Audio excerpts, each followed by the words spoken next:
Yo guys, it's JD here, back again with another video, and right on time too, especially on Friday. Today we are reviewing Dragon Ball Daima episode 13, titled Surprises. Let's see if by the end of the episode there are any. So Daima starts with the final scene of episode 12, with the ship still being damaged. It still has the black smoke. It cuts to Goma continuing with this fit of rage because he was tricked and bested by Dr. Arinsu and her newfound allies. I don't think Goma and Degasu know of Marva, the Majin witch that created all the Majins. So I don't think they know about that involvement yet, but this could come into play later in the story if Dr. Arinsu's plan involves confronting Goma. So we'll see where that goes. Now, Goma does get an idea, which is to disable Warp Sama.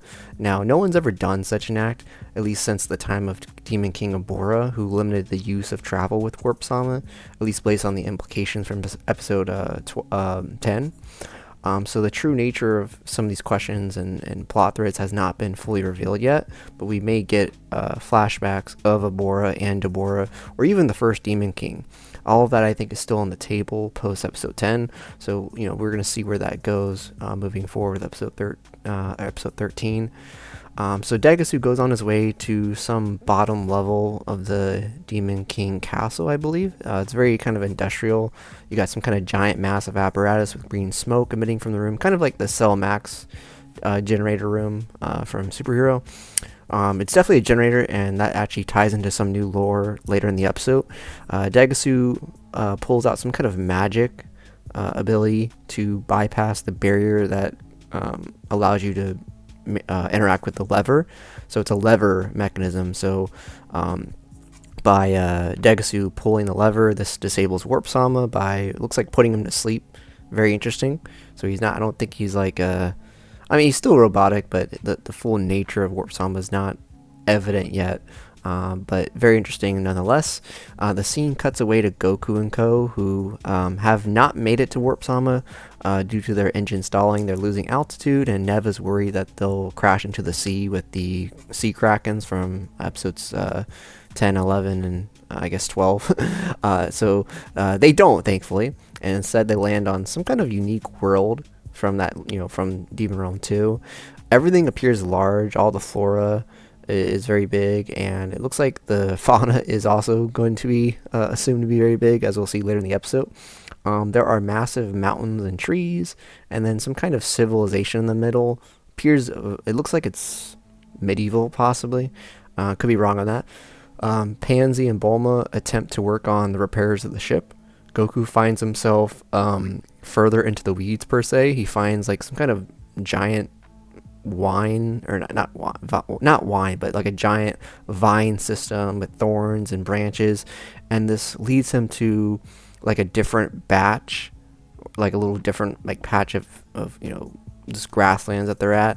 And then the scene switches back to Vegeta, who's asking why they can't just fly up to the first Demon Realm, which Shin responds that no other travel is available, it's all been sealed away, which we knew since episode 3 with the 3 concentric spell rings that prevent natural travel up the realms. So this is obviously foreshadowing, because we're nearing the point in the story where they're gonna have to explore other options. Currently the only options that I could think of, or that that have been hinted at, is the third eye. He who uses or wears this device may have access to magic that allows for transportation and things like that. I think the spells that are guarding each realm were probably created by someone who had the third eye. That's my guess. It could be another option, but we're not sure on that yet. Option 2 would probably be essentially basically some kind of magic technique that's transportation based, like Shunkanito, right? Instant transmission. Maybe there's a Majin or a magic that Nevin knows about. Maybe that can come into play later. But it is interesting though. The device or the power that created this spell or barrier separating the realms. The question of who used it, who did it. Hopefully that comes up later in the story. And then I guess the third option is maybe Glorio knows something, which we'll go to later.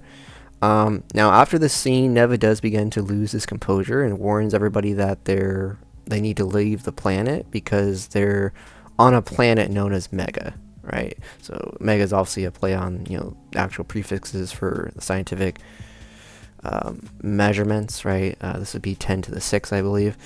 So Shin knows about it. It's home to the giants and other dangerous creatures. It's also the second most terrifying place in the demon realm, as demon kings and even the gendarmerie don't travel here, so that's very interesting. Now the scene switches back to Arinsu and Demon Realm 1. She receives a call from the transponder. Of course, it's Glorio. The music and all that changes, who informs her that they've captured the second Demon Realm Dragon Ball. There's a little bit back and forth. It sounds like because the scene was happening at the same time that Arinsu realized that the Warp Sama had been deactivated, it's probably evident that Arinsu told Glorio about that. And then based on his reaction, it seems like he still knows of a way, which might go back to the whole demon magic transportation technique or something else that maybe requires them to go to a location. So this is obviously, this is one of the biggest moments here. A lot of people, I think, may have kind of missed this part, but I think this is one of the biggest moments in the episode. This is also setting up for the obvious betrayal, because there's going to be a moment where this needs to happen since it's been foreshadowed extensively.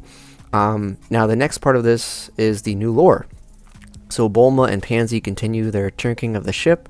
We see that mineral or the element that Bulma herself was unable to understand or fix in time back on episode 2. We see that it's like some kind of green ore or mineral, and it's called Magite, I think is how they pronounce it, which is, according to Herms, is a play on the words magic and light, which does fit the theme. Lots of magic is alchemic and based off light reactions, so it kind of makes sense. And it is a mineral ore, so that is a good confirmation. So we find out that the structures of the demon realm, like the layers, we do see that this Magite has some kind of chemical reaction with acidic water to produce energy and light and heat, and it lasts for 30 years, so it's a power source, and it looks like it's made and produced in all of the technology you see in the demon realm, including the first realm demon castle, like we saw with Degasu in the generator room with Warp Sama.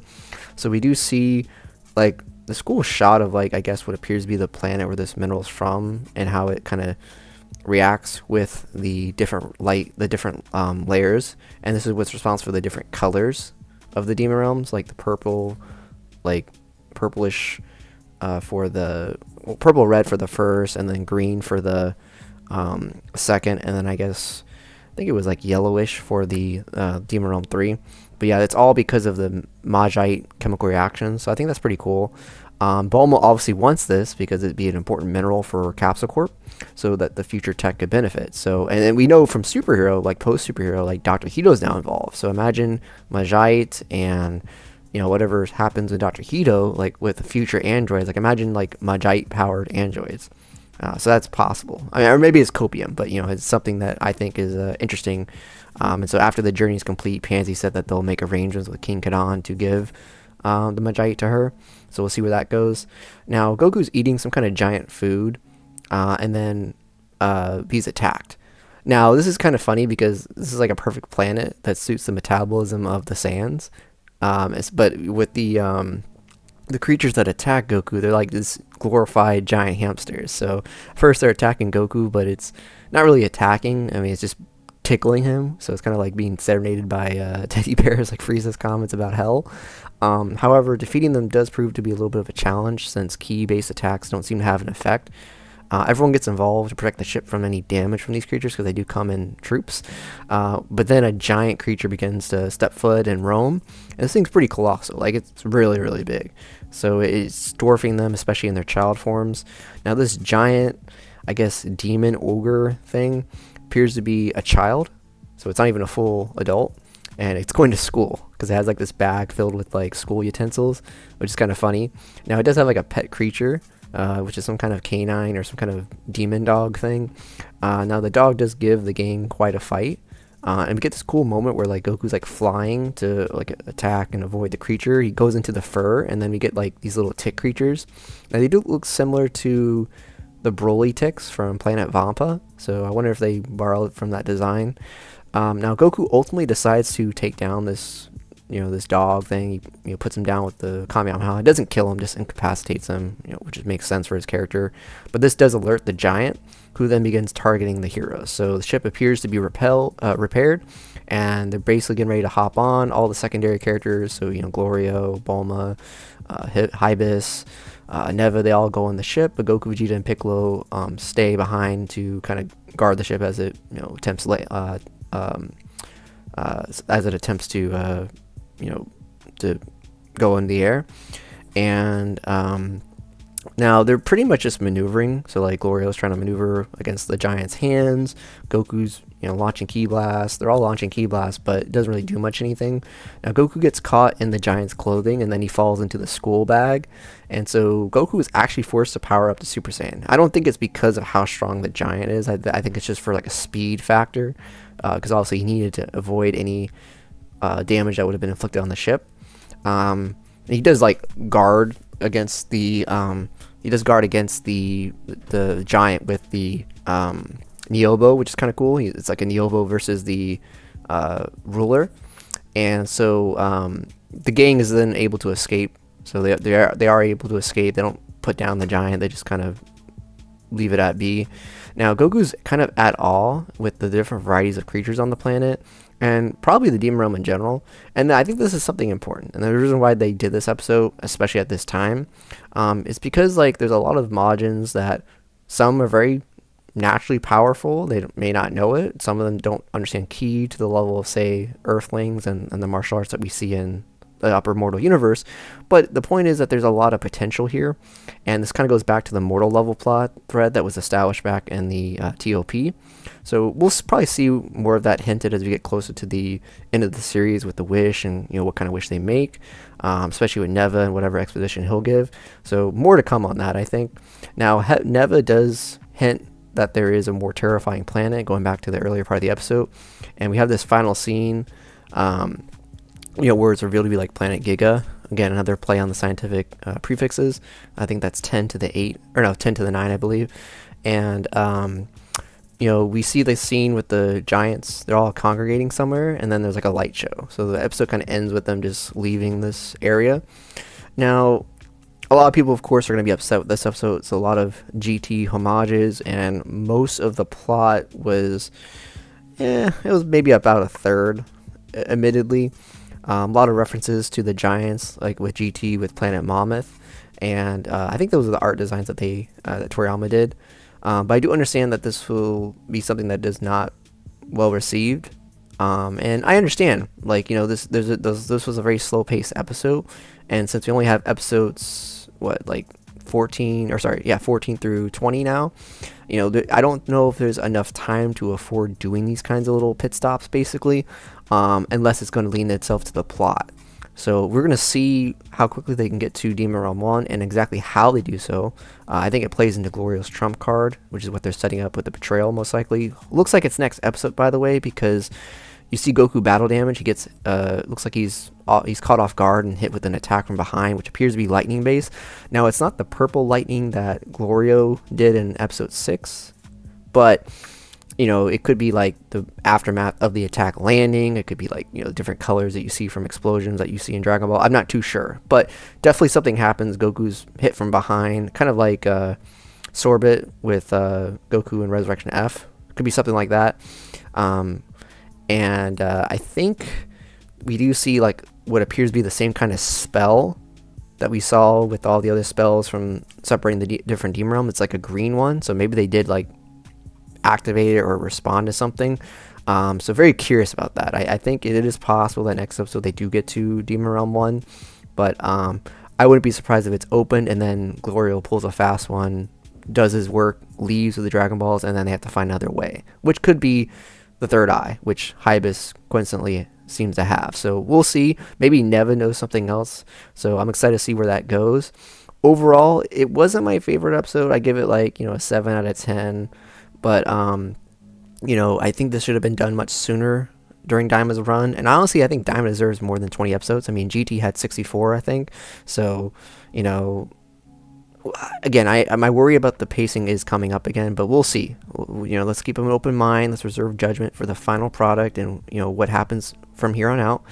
But overall, like I said, more content is coming this week, guys. More art, so stay tuned. But I'll see you guys later. This is JD signing out.